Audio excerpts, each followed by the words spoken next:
I'm so happy. A case that I think could really provide you value is Lauren's case. So let's go dive into the treatment planning process.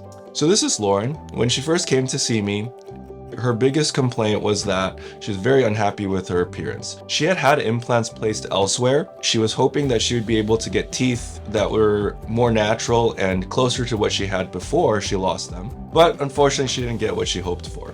A lot of our cases here are revision cases, which means redoing the work from other offices. So as soon as we were able to take some photos in our studio and to evaluate her facial profile and her current set of teeth, there are several issues going on. First, her teeth are too small. It's just not an ideal aesthetic profile. And this is accentuated by the fact that she has a fairly high smile line. And so when she smiles, especially in this picture here, you can appreciate how there's just so much gum showing. And that's just made worse by the size of her small teeth. Some other things that I'm noticing is that these teeth have too much lip support. So when she smiles, her lip is moving way up, causing a really poor aesthetic profile. In addition, the lower teeth are a little bit too high and the occlusal plane is pretty flat. That just means where the upper teeth and the lower teeth come together. Okay, now that we have some problems that we want to fix, let's look at her x-ray. So on this x-ray, we can see that she's had implants placed elsewhere and she has 6 on top and she has 4 on the bottom.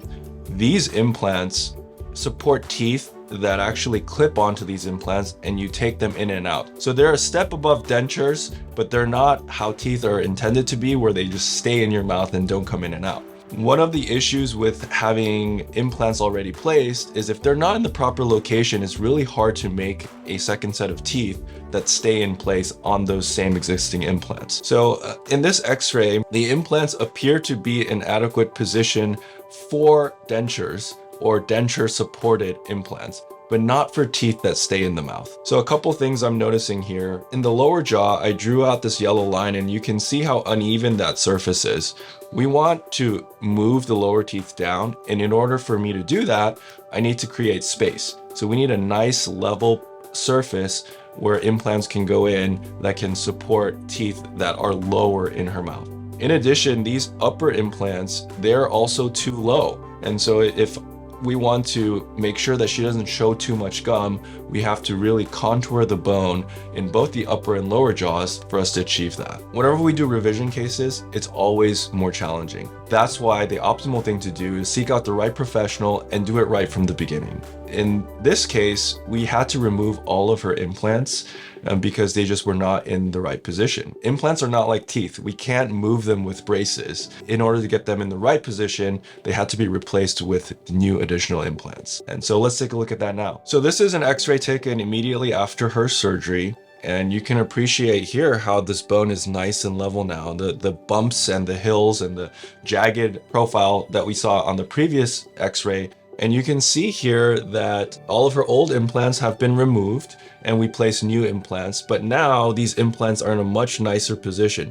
The jawbone is nice and level, and then on the top, we move the implants up even more to address her gummy smile. This implant right here on this upper right side is called a pterygoid implant, and that's an advanced type of implant where we place this implant to give additional support to her upper teeth, and that's important when there's just not adequate bone to support conventional implants. Best of all, with these implants in their new positions, we were able to 3D print the teeth on the day of her surgery and give her teeth on that same exact day that don't come in and out of her mouth. Okay, here you go.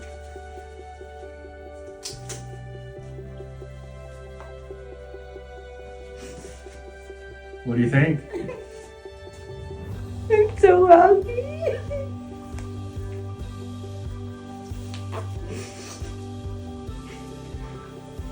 I have teeth now.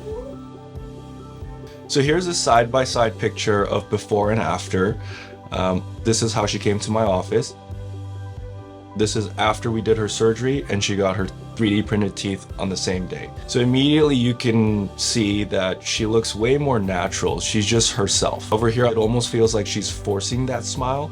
Over here on this right side, the smile looks very natural. The teeth are following the curvature of the lip, and the teeth are larger, which really fits her face better. But best of all, her teeth don't come out of her mouth. Her teeth look and function pretty much like natural teeth. I hope Lauren's case brought you some value. If you are experiencing frustrations with your teeth, go ahead and give us a call. We offer free consultations and x-rays. This way we can get you the information that you need so that you can make the best decision for your health.